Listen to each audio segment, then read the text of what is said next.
So hello students, welcome back to our channel. Class 8 chapter number 8 cell structure and function को हमने start कर दिया था। इससे पहले वाली वीडियो में हमने सेल के कुछ ऑर्गेनेलीज के बारे में पढ़ चुके हैं। आज की इस वीडियो में हम बाकी जो ऑर्गेनेलीज हैं, जो फर्दर चैप्टर हमारा पेंडिंग है, उसको अच्छे से समझेंगे। तो इस वीडियो से एंड तक जुड़े रहें। सेल को ऑब्जर्व करेंगे तो सबसे पहले इसकी आउटर कवरिंग, जिसको सेल मेम्ब्रेन बोलेंगे, उसके जस्ट बाद आपको मिलेगा जो जेली लाइक मटेरियल, जहाँ पे बाकी ऑर्गेनेली हैं, वो उसको बोलेंगे साइटोप्लाज्म। अब साइटोप्लाज्म की डेफिनेशन क्या हो जाएगी? It is a jelly like material present in between cell membrane and nucleus. अगर न्यूक्लियस और सेल मेम्ब्रेन के बीच में कोई जेली लाइक मटेरियल की बात करें तो वो होगा साइटोप्लाज्म। अगर ऐसा जेली लाइक मटेरियल जो कि न्यूक्लियस के अंदर पाया जाता है तो वो है न्यूक्लियोप्लाज्म। और जनरल जेली लाइक मटेरियल की बात करें कि सेल के अंदर, न्यूक्लियस के अंदर क्या चीज है, वो है आपका प्रोटोप्लाज्म। अब इसी साइटोप्लाज्म के अंदर आपको बाकी ऑर्गेनेली मिलेंगी, जैसे कि है माइटोकॉन्ड्रिया, गोल्जी अपैरेटस, राइबोसोम्स, ऐसे बाकी ऑर्गेनेलीज भी। न्यूक्लियस को हम क्या बोलते हैं? It is the brain of the cell. जैसे कि ब्रेन हमारे बॉडी के सारे फंक्शन कंट्रोल करता है, उसी के हाथ में है सब।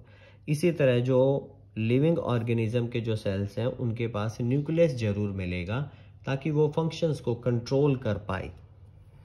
अब जो ये न्यूक्लियस होता है, इसके सराउंडेड में भी तो मेम्ब्रेन होती है, इसकी आउटर कवरिंग होती है, इसको हम बोलते हैं न्यूक्लियर मेम्ब्रेन। ये भी पोरस होती है, ये भी मटेरियल को अलाउ करती है कि वो अंदर बाहर जा सके। अब माइक्रोस्कोप में अंदर देखते हैं न्यूक्लियस के, तो आपको ये क्या बोलती हैं कि एक छोटी सी स्फेरिकल बॉडी मिलती है, मतलब एक रिजिड बॉडी मिलती है न्यूक्लियस के अंदर, जिसको बोलते हैं न्यूक्लियोलस। और न्यूक्लियोलस के अंदर आपको थ्रेड लाइक स्ट्रक्चर्स मिलेंगे, जिनको बोलते हैं क्रोमोसोम। तो chromosomes are the thread like structure that is found in the nucleolus of the nucleus of the cell. अब जीन्स क्या होते हैं? अब देखो, क्रोमोसोम्स जो कि थ्रेड लाइक स्ट्रक्चर है, वो बने हैं जीन से। जीन्स क्या करते हैं? इनहेरिटेंस, या जो करेक्टर होते हैं, हेरिडिटी करेक्टर, जो कि हमें पेरेंट से मिलते हैं, किसी भी ऑफस्प्रिंग को यानी बच्चे को।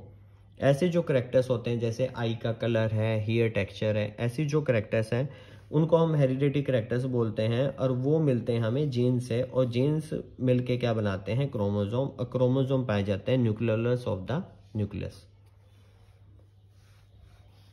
यहाँ पे जीन्स की बात भी कर रखी है कि जीन्स क्या है? यूनिट ऑफ इनहेरिटेंस है, और ये कंट्रोल करता है जो भी करेक्टर्स होंगे, heredity characters, parents of spring में जाएंगे, उनको कंट्रोल करता है। न्यूक्लियस इसके अलावा आपको पता है जितने भी ऑर्गेनेलीज होते हैं, उनके कंट्रोल एंड कोऑर्डिनेशन के काम आएगा, उनके फंक्शन को कंट्रोल करेगा। यहाँ पे हमारे पास डिफरेंस बन के आता है प्रोकैरियोटिक एंड यूकैरियोटिक सेल। समझेंगे। देखो, अब न्यूक्लियस, अब देखो सेल के अंदर न्यूक्लियस होता है, लेकिन कुछ ऐसे सेल भी हैं जो कि काफ़ी ज़्यादा सिंपल है, यानी उनके अंदर न्यूक्लियस भी नहीं होता, या कुछ ऐसी ऑर्गेनेली नहीं होती जिनकी मेम्ब्रेन हो, क्योंकि काफ़ी सिंपल है वो, लेकिन उनमें जेनेटिक मटेरियल तो होगा।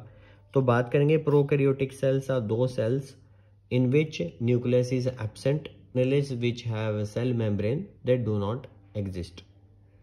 The organelles which have membrane, they are not exist in the prokaryotic cell. Blue green algae, cyanobacteria आपके यहाँ के एग्जाम्पल है।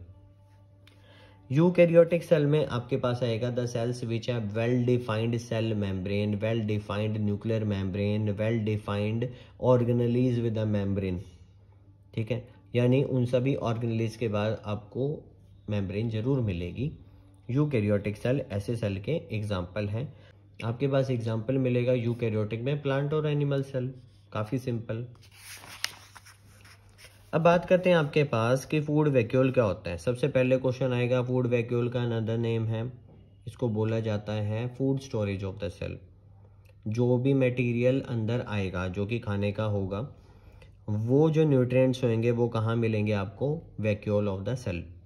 यही स्टोर करेगा, यही डाइजेस्ट करेगा। क्यों? क्योंकि इसके अंदर डाइजेस्टिव एंजाइम होते हैं। जैसे अमीबा के अंदर कॉन्ट्रैक्टाइल वैक्यूल होता है, वहाँ वो डाइजेस्ट करता है फूड को। अब जो फूड वैक्यूल है वो प्लांट सेल में तो काफ़ी बड़ा होता है, लेकिन एनिमल सेल में छोटा होता है। यहाँ सिर्फ आपको एक मिलेगा जो कि आपको 50 to 80% जो वॉल्यूम है वो इसने कवर कर रखा होगा। यहाँ पे आपको छोटे छोटे बहुत सारे मिलेंगे। अब आएगा कलरफुल बॉडीज। प्लांट का कलर ग्रीन है, क्यों फ्लावर्स का कलर डिफरेंट कलर्स, क्यों क्यों क्यों फ्लावर्स आपको डिफरेंट कलर्स में पाए जाते हैं? Just because of plastid. अब देखिए, प्लास्टिक एक ऐसी ऑर्गेनेली है सेल की जो कि कलरफुल सब्सटेंस कैरी करती है, यानी वो पिगमेंट्स कैरी करती है, जिस वजह से प्लांट्स को डिफरेंट कलर्स मिल पाते हैं। जो ये प्लास्टिड है, it is the organelle of the cell which give colour to the plant. ठीक है। अब आपके पास प्लास्टिड है वो डिफरेंट टाइप के हैं। हायर क्लासेस में आते हैं क्रोमोप्लास्ट, जो कि आपके ग्रीन और कलरलेस और वाइट के अलावा बाकी सभी कलर के हैं, जैसे कि येलो, ग्रीन, ब्लू, पर्पल, ऐसे जो कलर होंगे वो क्रोमोप्लास्ट में है। इसके अलावा आपको क्लोरोप्लास्ट मिलेगा जो कि ग्रीन कलर है, क्योंकि ग्रीन कलर का जो प्लास्टिड होगा उसको हम क्लोरोप्लास्ट बोलते हैं, जिसके अंदर क्लोरोफिल होता है। और क्लोरोफिल में आपको याद रखना है, ये बात मैं आपको बता रहा हूँ, कि उसके अंदर मैग्नीशियम मेटल होता है पोरफायरिन मॉलिक्यूल में।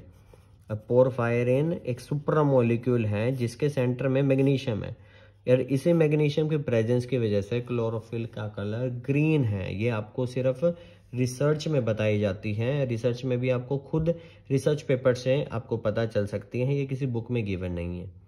तो ये मैं आपको बता रहा हूँ, कोई आपसे पूछ ले कि क्लोरोफिल ग्रीन क्यों है, due to the presence of magnesium metal in the porphyrin molecule. Leucoplast भी होते हैं जिनका फंक्शन जनरली स्टोरेज होता है और वो वाइट या कलरलेस होते हैं। इसके अलावा आपके पास सिमिलैरिटीज और डिफरेंस आ सकते हैं, जैसे कि सेल मेम्ब्रेन दोनों में है, न्यूक्लियस दोनों में है, वैक्यूल दोनों में है, माइटोकॉन्ड्रिया दोनों में है, साइटोप्लाज्म दोनों में है, न्यूक्लियोप्लाज्म दोनों में है, न्यूक्लियोलस दोनों में है। अब बात करते हैं डिफरेंसेस की। यहाँ पे जो न्यूक्लियस होगा वो पेरिफेरी में, मतलब कॉर्नर्स में होगा, बाउंड्रीज में, प्लांट सेल में। एनिमल सेल में आपको सेंटर में मिलेगा। न्यूक्लियर मेम्ब्रेन की बात करेंगे तो प्रेजेंट है दोनों जगह, तो ये भी हो गया।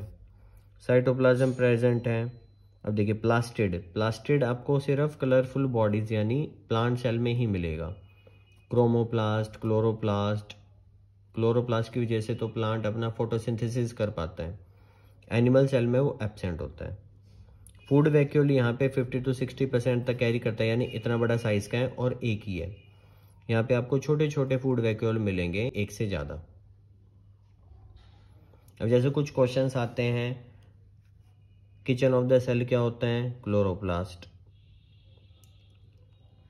Power house of energy of the cell किसको बोलते हैं? Mitochondria. Boundary of the cell बोलते हैं आपका सेल मेम्ब्रेन को। Jelly like material of the cell बोलते हैं साइटोप्लाज्म को। ब्रेन ऑफ द सेल बोलते हैं न्यूक्लियस को। Food storage of the cell बोलते हैं फूड वैक्यूल को। तो ऐसे कॉमन क्वेश्चंस भी आपको मिल सकते हैं। सो आई होप स्टूडेंट्स आपको ये जो क्विक रिवीजन है वो अच्छे से समझ आ गई होगी। मैंने ज़्यादा से ज़्यादा इन्फॉर्मेशन देने की कोशिश भी की आपको। अगर आपको फिर भी कोई डाउट है तो कमेंट बॉक्स में ज़रूर पूछें, और आप कमेंट बॉक्स में ज़रूर मेंशन करें कि किस पर्टिकुलर टॉपिक की वीडियो बनाई जाए, या कोई भी चैप्टर आपको डिफ़िकल्ट लग रहा है वो भी आप मेंशन कर सकते हैं। वीडियो को पूरा देखा करें क्योंकि बहुत सारी इन्फॉर्मेशन लास्ट तक दी जाती है। Thank you so much again.